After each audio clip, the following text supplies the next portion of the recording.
नमस्कार दोस्तों। आज आप लोगों को एक बहुत अच्छी जानकारी मैं देने वाला हूं। अगर आप लॉ के स्टूडेंट नहीं हैं तो आप ये सोच सकते हैं कि हमें लॉ पढ़ने की आवश्यकता नहीं है या कानून जानने की आवश्यकता आप लोगों को नहीं है, लेकिन ऐसा नहीं। समाज के समाज के हर व्यक्ति को कानून का जानना बहुत जरूरी है, क्योंकि हर स्टेप पर कहीं ना कहीं कोई ना कोई कानून एप्लीकेबल हो जाता है। देखिए, एक मामला है गुजरात यूनिवर्सिटी का। गुजरात यूनिवर्सिटी ने एक एग्जाम लेने के बाद, एक क्लास का, वहां एक लड़की को टॉपर डिक्लेयर कर दिया और डिक्लेयर कर दिया कि अब इस लड़की को गोल्ड मेडल दिया जाएगा। वहीं पर एक लड़का है, अरुण नाम का, अरुण सुशील। उसने रीअसेसमेंट क्लेम किया कि भाई आप हमारी कॉपीज का अब रीअसेसमेंट करिए, दोबारा से निरीक्षण करिए। तो उन्होंने रीअसेसमेंट का फॉर्म भरा, सबमिट किया। इसकी कॉपीज का रीअसेसमेंट किया गया। अब रीअसेसमेंट के बाद इसके मार्क्स बढ़ गए। अब ये टॉपर हो गया। अब जैसे ही ये टॉपर हुआ तो इसने गोल्ड मेडल की मांग कर दी, लेकिन यूनिवर्सिटी ने गोल्ड मेडल फिर भी उसी लड़की को दिया। अब आपको क्या नहीं लगता है कि यहां पर पक्षपात हुआ है? आप सबको ऐसा लग सकता है कि यहां पक्षपात हुआ है। इसके बारे में कानून क्या कहता है, आज इसी से संबंधित एक वीडियो रहेगी। और वीडियो का टॉपिक होगा आज की डेट में वेवर, अधित्याज। पहले इसका मीनिंग समझेंगे और फिर इसके बाद इसका और एस्टोपल का विबंध का कंपैरिजन देखेंगे। दोनों में डिफरेंस क्या है और कितना कंपैरिजन।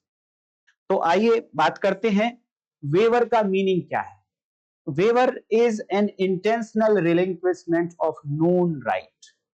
ज्ञात अधिकार का साशय त्याग करना अधित्याज कहलाता है। इस डेफिनेशन को देख लीजिए, लगता है कि एक लाइन की डेफिनेशन है, स्क्रीनशॉट ले लीजिए दोस्तों। और एक लाइन की डेफिनेशन कहती है कि intentional relinquishment of known right. कितने वर्ड्स हैं यहां पर? एक इंटेंशनल है, एक रिलिंक्विश है, रिलिंक्विशमेंट, और एक है नोन राइट, ज्ञात अधिकार। तो आपको इन सबका मीनिंग जानना पड़ेगा कि इंटेंशनल रिलिंक्विशमेंट किसको कहेंगे, नोन राइट किसको कहेंगे। तो रिलिंक्विशमेंट का हिंदी मीनिंग है दोस्तों कि आप उसको रिलीज कर देते हैं, छोड़ देते हैं। किसको छोड़ देते हैं? नोन राइट को, एक ज्ञात अधिकार को आपने छोड़ दिया। और ऐसा जो छोड़ा है आपने, इंटेंशनल किया है, साहसे किया है, जानबूझ के ऐसा किया है, देन कहेंगे कि वो वेवर की कैटेगरी में आ जाएगा, अधित्याज की कैटेगरी में आ जाएगा। और इसका विबंध के साथ क्या कनेक्शन है वो हम देखेंगे। इट मींस कि अगर आपने एक बार किसी अपने राइट को वेव ऑफ कर दिया, अब आप उसको क्लेम नहीं कर सकते। इसी तरीके से कुछ ना कुछ एस्टोपल भी कहता है कि एक आपने रिप्रेजेंटेशन दिया, डिक्लेरेशन था, एक्ट था, ओमेशन था, कंडक्ट था, साइलेंस था, स्वीकृति थी, जो कुछ भी था, उसके बाद सामने वाले ने इस पर बिलीव करते हुए कोई एक्ट कर दिया। अब अगर आपको इसमें मॉडिफिकेशन करने की परमिशन दे दी जाए, जो रिप्रेजेंटेशन आपने दिया, तो दूसरा व्यक्ति, सामने वाला व्यक्ति जिसने कोई एक्ट कर दिया था इसको सच मानते हुए, उसे लॉस हो जाएगा, नुकसान हो जाएगा। तो इसलिए कानून कहता है कि अब आपको इस पहले वाले रिप्रेजेंटेशन में मॉडिफिकेशन करने की परमिशन नहीं दी जाएगी। ये एस्टोपल। तो यहां पर सबसे ज्यादा जो समझने वाली बात है वो है नोन राइट क्या होता है। तो नोन राइट को अगर आप समझना चाहते हैं तो यहां पर क्लियर है। देखिए, जैसा वर्ड है उसी से समझ में आ रहा है कि पहली बात, मुझे ज्ञान होना चाहिए, मुझे नॉलेज होनी चाहिए। आई मस्ट बी अवेयर कि मेरा कोई राइट एग्जिस्ट करता है, कोई अधिकार है मेरा, चाहे वो अधिकार कानूनी अधिकार है, चाहे वो फंडामेंटल राइट है, लीगल राइट है या फंडामेंटल राइट। बट मुझे जानकारी होनी चाहिए कि ऐसा अधिकार एग्जिस्ट करता है। और अगर मुझे ज्ञात ही नहीं है कि मेरा अधिकार ऐसा है और फिर मैंने उसको इंटेंशनली रिलिंक्विश कर दिया, तो क्या वो वेवर की कैटेगरी में आएगा? क्योंकि डेफिनेशन में से अब नोन वर्ड मिसिंग है। हाँ, इंटेंशनल रिलिंक्विशमेंट ऑफ राइट तो है, बट वो नोन राइट नहीं है, और वेवर की कैटेगरी में लाने के लिए नोन राइट होना जरूरी है, केवल राइट नहीं। अर्थात कि यहां नॉलेज होनी चाहिए और अवेयरनेस होनी चाहिए किसी भी पर्सन को किस बात के बारे में कि उसका कोई लीगल राइट या फंडामेंटल राइट एग्जिस्ट करता है, अस्तित्व में है।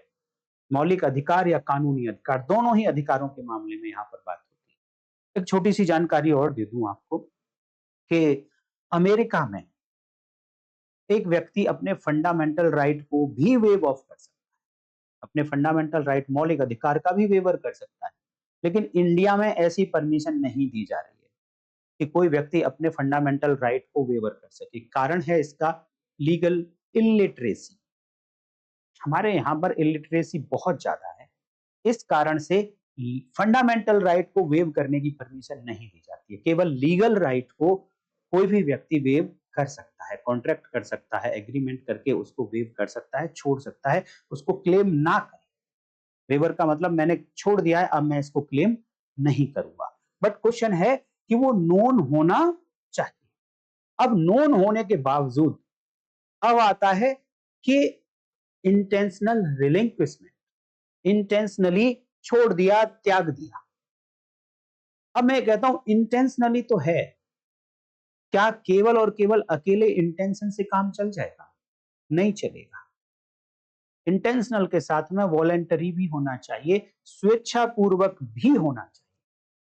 तो यहां पर बेशक इंटेंशनल के साथ वॉलेंटरली वर्ड नहीं लिखा गया डेफिनेशन में, बट आपको अपने आंसर में ये डेफिनेशन लिखने के बाद जब फर्दर एक्सप्लेन करेंगे तो वहां पर वॉलेंटरली स्वेच्छा पूर्वक भी होना चाहिए। तो एक इंटेंशनल रिलीज किया है अपने राइट का, बट इंटेंशन के साथ साथ वो वॉलेंटरी भी होना चाहिए, स्वेच्छा पूर्वक भी होना चाहिए। मान लीजिए इंटेंशन किसी ने ले ली, बट डरा धमका के लिए, डरा धमका के रिलीज करा लिया किसी राइट को, तो क्या वो वॉलेंटरली रिलिंक्विशमेंट है? वॉलेंटरली नहीं है। वॉलेंटरली नहीं है तो वो वेवर की कैटेगरी में नहीं है। इसके लिए आपको एक अगर लीडिंग केस देखना है तो वो है Baseshwar Nath versus commissioner of income tax Delhi, Rajasthan and another, AIR 1959, supreme court 149। ये 1958 में केस डिसाइड हुआ था, माननीय सुप्रीम कोर्ट ने इसमें डिसाइड किया था। और इसके अंदर ये था कि इनकम टैक्स कमिश्नर ने इन पर्सन के अगेंस्ट एक लाइबिलिटी निकाल दी कि आपका ये टैक्स बनता है, और एक पर्टिकुलर प्रोविजन के अंदर, उस प्रोविजन पर हम नहीं जा रहे, और वो प्रोविजन कहीं ना कहीं अनकॉन्स्टिट्यूशनल था। बट इन्होंने कहा कि ठीक है, इन्होंने कहा ठीक है कि हम आपको पे कर देंगे हमारी जो लाइबिलिटी है। बट बाद में पता चला क्योंकि वो अनकॉन्स्टिट्यूशनल था, उसको चैलेंज किया जा सकता था प्रोविजन को, बट चैलेंज नहीं किया है। तो इनकम टैक्स डिपार्टमेंट ये कह रहा था कि इन्होंने अपने राइट को वेव कर दिया। तो माननीय सुप्रीम कोर्ट ने ये कहा कि इनको नॉलेज ही नहीं थी कि ऐसा कोई इन्हें राइट है कि इस प्रोविजन को ये चैलेंज कर सकते हैं, ये अनकॉन्स्टिट्यूशनल, तो इसको नॉन राइट की कैटेगरी में आप नहीं ला सकते। इन्होंने हाँ एक राइट को वेव ऑफ कर दिया, बाय कंडक्ट कर दिया। देखिए, चाहे तो एक्सप्लिसिटली या इम्प्लाइडली, दोनों तरीके में से किसी तरीके से, कंडक्ट से या एक्सप्रेसली बोलकर, लिखकर वेव कर दिया तो वो वेवर की कैटेगरी में आएगा, बट नॉन राइट होना चाहिए। इस पर्सन को राइट था कि वो अनकॉन्स्टिट्यूशनल है, कंट्राडिक्टरी है, कहीं ना कहीं इस प्रोविजन को चैलेंज किया जा सकता है, इसके बावजूद भी इन्होंने चैलेंज नहीं किया क्योंकि इनको जानकारी नहीं थी। तो माननीय सुप्रीम कोर्ट ने कहा कि भाई ऐसा जो इन्होंने वेवर, आप कह रहे हो कि ये अपने राइट को वेव कर दिया, तो ये नॉन राइट को वेवर नहीं किया इन्होंने तो जानकारी नहीं थी, तो आप उसको नॉन राइट कैसे कह सकते हैं? तो नॉन राइट को समझने के लिए नॉलेज ऑफ फैक्ट और नॉलेज ऑफ राइट, ये दोनों इक्वल नहीं है, एक जैसे नहीं है, दोनों अलग अलग। राइट की नॉलेज होना और राइट का फैक्ट की नॉलेज होना दोनों अलग अलग हैं। ये सारी बातें हुई वेवर के बारे में। ये आपको समझ आ गया होगा, मैं उम्मीद करता हूं। अगर आ गया है, अच्छी लग रही है वीडियो तो लाइक कर दीजिए, कमेंट करके भी दोस्तों जरूर बताइए। कमेंट में आप बहुत कंजूसी करते हैं, मेरा मोटिवेशन बढ़ता है जब जब आप कमेंट करते हैं। तो मैं आप लोगों के लिए और ज्यादा मेहनत करके और बहुत सारी वीडियो बनाने की कोशिश करता हूँ, शॉर्ट बनाने की कोशिश करता हूँ, इंस्टाग्राम पे भी डालता हूँ। इंस्टाग्राम को भी फॉलो कर लो, मेरे legal_lemp वीडियो के डिस्क्रिप्शन में भी लिखा हुआ है। अब बात करते हैं, जब आप वे वर्ड समझ गए, एस्टोपल आप ऑलरेडी समझ गए हैं, देन अब इन दोनों का कंपैरिजन देखेंगे, इनमें डिफरेंस क्या है। नंबर एक बात कि जब वेवर की बात आती है तो ये वॉलेंटरी होना चाहिए plus intentional relinquishment of legal और फंडामेंटल राइट। किसी भी कानूनी या मौलिक अधिकार का जानबूझकर, साहस और स्वेच्छा से रिलीज किया है, त्याग कर दिया है, रिलिंक्विश कर दिया है, वो आता है वेवर में। बट एस्ट्रूपल में ध्यान देना, बहुत माइन्यूट बात कहने जा रहा हूं मैं। एस्ट्रूपल में इंटेंशन इज इमेटीरियल। थोड़ी सी मेरी तरफ इंटेंशन फोकस आपका, क्या बोला है मैंने? प्लीज कमेंट करके बताएंगे आप सब लोग मैंने क्या बोला है। Intention is immaterial in estoppel. But आपने तो एस्ट्रूपल की डेफिनेशन में देखा होगा कि इंटेंशनल वर्ड यूज हुआ है, तो फिर मैंने ऐसा क्यों बोला कि इंटेंशनल इज इमेटीरियल इन एस्ट्रूपल? हाँ, कंपैरिजन कर रहे हैं हम। तो जब आप एस्ट्रूपल को पढ़ेंगे तो वहां दो पार्ट है। एक पार्ट में है कि किसी एक पर्सन ने कोई डिक्लेरेशन किया, कोई एक्ट किया, कोई ओमिशन किया। इट मींस मैं एक शब्द में बोलूं तो उसने कुछ रिप्रेजेंट किया। वो रिप्रेजेंटेशन इंटेंशनल था या नहीं था, इट इज इमेटीरियल। वो रिप्रेजेंटेशन, वो फॉल्स रिप्रेजेंटेशन, वो इंटेंशनल भी हो सकता है, वो अनइंटेंशनल भी हो सकता है, बिना किसी आशय के भी हो सकता है। बट इंटेंशनल फिर है क्या एस्ट्रूपल में? ध्यान देना, इंटेंशनल है intentionally causes believe to be true. हाँ, रिप्रेजेंटेशन के करने, रिप्रेजेंटेशन एक बार कर दिया व्यक्ति ने, इसके आगे का जो एक्ट है इस रिप्रेजेंटेशन करने वाले व्यक्ति का, ये है इंटेंशनल।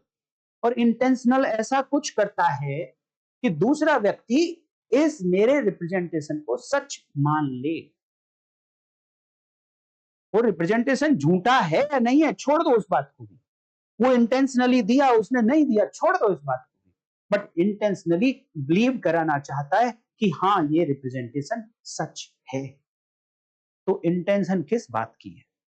आपको जब जब ये intentionally, knowingly, voluntarily, fraudulently, dishonestly इस तरीके के वर्ड्स आपको देखने को मिले, तो आपने तुरंत देखना है कि इसके जस्ट बाद में कौन सा वर्ड लिखा है। ये एक्सप्लेन किसको कर रहे हैं? देखिए ये एडवर्ब है, इट मींस किसी वर्ब को एक्सप्लेन करेंगे। तो आपको पता होना चाहिए कि इनके जस्ट बाद में कौन सी वर्ब लिखी है, तो ये उसको एक्सप्लेन करेंगे, केवल और केवल उसी को एक्सप्लेन करेंगे। तो मैंने क्यों लिखा इंटेंशन इज ए मटेरियल? वो रिप्रेजेंटेशन के मामले में है इंटेंशन इमेटीरियल। जो डिक्लेरेशन किया, जो एक्ट किया, जो ओमिशन किया उसने, उसके मामले में। बट जब उसे बिलीव कराने की बात आती है कि रिप्रेजेंटेशन ट्रू है, तब इंटेंशनल होना चाहिए। तो तभी मैं इसको कंपैरिजन कह रहा हूं। मैंने आगे लिखा भी, आप स्क्रीनशॉट लेते रहिए दोस्तों, ये आपके काम आएगा। मैंने लिखा भी है, but causing believe is intentional, but representation is not necessarily intentional. बात आप समझ गए होंगे, मैं आगे बढ़ता हूं। अब डिफरेंस नंबर 2। देखिए वेवर में क्या होता है, एक पार्टी को तो लॉस होता है, जो वेव कर रही है पार्टी अपने राइट को, तो उसका राइट तो कर्टेल ही हो रहा है ना, इट मींस कहीं ना कहीं उसको लॉस हो रहा है। अब जिस पार्टी की लाइबिलिटी बनती थी, जिस पार्टी की कोई ड्यूटी बनती थी, क्योंकि ड्यूटी एंड राइट्स का एक साथ में कॉम्बिनेशन होता है, एक पार्टी की अगर ड्यूटी है, एक पार्टी का अगर राइट है, तो कहीं ना कहीं दूसरी पार्टी की कोई ड्यूटी होती है। अगर मैंने अपने राइट को रिलिंक्विश कर दिया, तो दूसरी पार्टी की ड्यूटी नहीं रिलिंक्विश हो गई क्या अपने आप? तो एक पार्टी को तो लॉस होता है वेवर में, दूसरी पार्टी को कहीं ना कहीं गेन होता है। लेकिन एस्ट्रूपल में ऐसा नहीं है। एस्टोपल में लॉस या डेट्रीमेंट केवल और केवल दूसरी पार्टी को होता है, जिसको रिप्रेजेंटेशन किया गया था, जिसको डिक्लेरेशन किया गया था। नो सच गेन और loss is requirement but detriment to other party. Estoppel में केवल दूसरी पार्टी को लॉस होना, उसकी पोजीशन चेंज होना, नॉट नेसेसरी कि लॉस ही हो, उसकी पोजीशन भी अगर चेंज हो गई तब भी एस्टोपल लागू हो जाएगा। और पहले व्यक्ति को तो कोई गेन हो ना हो वो इम्मेटेरियल। तीसरा difference, waiver constitutes cause of action. बहुत ध्यान से सुनना है। Estoppel may give rise to cause of action but itself does not constitute cause of action. Waiver तो cause of action constitute कर देता है, लेकिन एस्टोपल कॉन्स्टिट्यूट नहीं करता, बट हाँ कॉज ऑफ एक्शन को राइज कर देता है कि हाँ अब आप यहां से इस कॉज ऑफ एक्शन को क्लेम कर सकते हैं। थोड़ा सा कंफ्यूजिंग लग रहा होगा, आप ध्यान से समझ लेना, स्क्रीनशॉट जरूर लेते रहिए। Next difference, it does not arise from judgment, order और डिक्री। आपने इससे पहली वीडियो देखी होगी तो रेस जुडिकेटा एंड एस्टोपल के बीच का डिफरेंस दिखाया था, और वहां पर एक डिफरेंस मैंने बताया था कि रेस जुडिकेटा किससे राइज होता है, ऑर्डर, डिक्री और जजमेंट। और एस्टोपल के लिए मैंने बताया था कि ऐसा कोई नेसेसरी नहीं है कि एस्टोपल को अराइज करने के लिए कोई ऑर्डर चाहिए, डिक्री चाहिए, जजमेंट चाहिए, बट एक रिप्रेजेंटेशन चाहिए। लेकिन यह भी नहीं था कि किसी भी कीमत पर ऑर्डर, डिक्री और जजमेंट बिल्कुल ही नहीं चाहिए। मैंने बताया था एस्टोपल के जब काइंड पढ़ते हैं तो एस्टोपल बाय रिकॉर्ड, और रिकॉर्ड का मतलब जुडिशियल रिकॉर्ड, और जुडिशियल रिकॉर्ड का मतलब ऑर्डर, डिक्री और जजमेंट, जो सेक्शन 34 से लेकर सेक्शन 37 भारतीय साक्ष्य अधिनियम में देखने को मिलता है।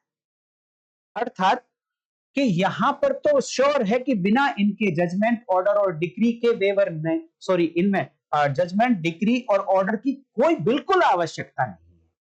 लेकिन यहां एस्टोपल में ऑर्डर, डिक्री और जजमेंट हो भी सकता है। सेक्शन 34 से लेकर अगर इसमें बात करेंगे तो वो हो भी सकते हैं, लेकिन नॉट नेसेसरीली कि केवल यही होंगे, इनके आगे भी रिप्रेजेंटेशन हो सकती है। तो ये डिफरेंस भी आप समझ गए। देखिए पांचवा point, it is a contractual, that is an agreement to release his right और not to assert a right. इसमें क्या कर सकता है, वेवर करने के लिए पार्टी एग्रीमेंट कर सकती है। वो एक एग्रीमेंट करके कह सकती है कि ठीक है हम अपने राइट को क्लेम नहीं करेंगे, हम अपने राइट को असर्ट नहीं करेंगे, प्रख्यात नहीं करेंगे। बट एस्टोपल में ऐसा नहीं होता, it is a rule of evidence, ये एक साक्ष्य का नियम है। यहां पर कोर्ट या पार्टी, किसी एक पार्टी को जिसने कोई पहले रिप्रेजेंटेशन किया था और उसको सच मानते हुए सामने वाली पार्टी ने कोई एक्ट कर दिया था, उससे कोई डेट्रीमेंट हो गया, अगर ये पार्टी अपने पहले वाले रिप्रेजेंटेशन को मॉडिफाई करना चाहती है तो उसे रोक दिया जाएगा। अब मैं आपको लेकर चलता हूं उस जजमेंट पर, उस केस पर जहां यूनिवर्सिटी वाला मामला था।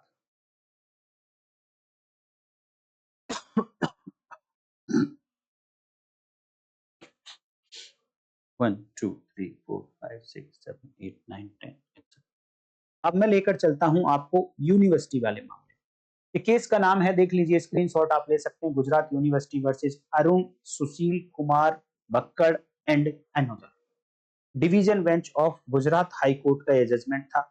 इस जजमेंट में हुआ क्या, केस मैंने आपको ऑलरेडी बता ही दिया है कि यूनिवर्सिटी ने एक लड़की को टॉपर डिक्लेयर कर दिया और उसको गोल्ड मेडल दिया जाना है। बट यहाँ पर जो ये सुशील कुमार है, इन्होंने रीअसेसमेंट क्लेम किया और रीअसेसमेंट के बाद अब मार्क्स इनके हाईएस्ट थे तो ये टॉपर हो गए। जैसे ये टॉपर हुए तो इन्होंने डिमांड कर दिया कि गोल्ड मेडल मुझे दिया जाए। इवन यूनिवर्सिटी ने इसके बावजूद भी गोल्ड मेडल इसी लड़की को दिया।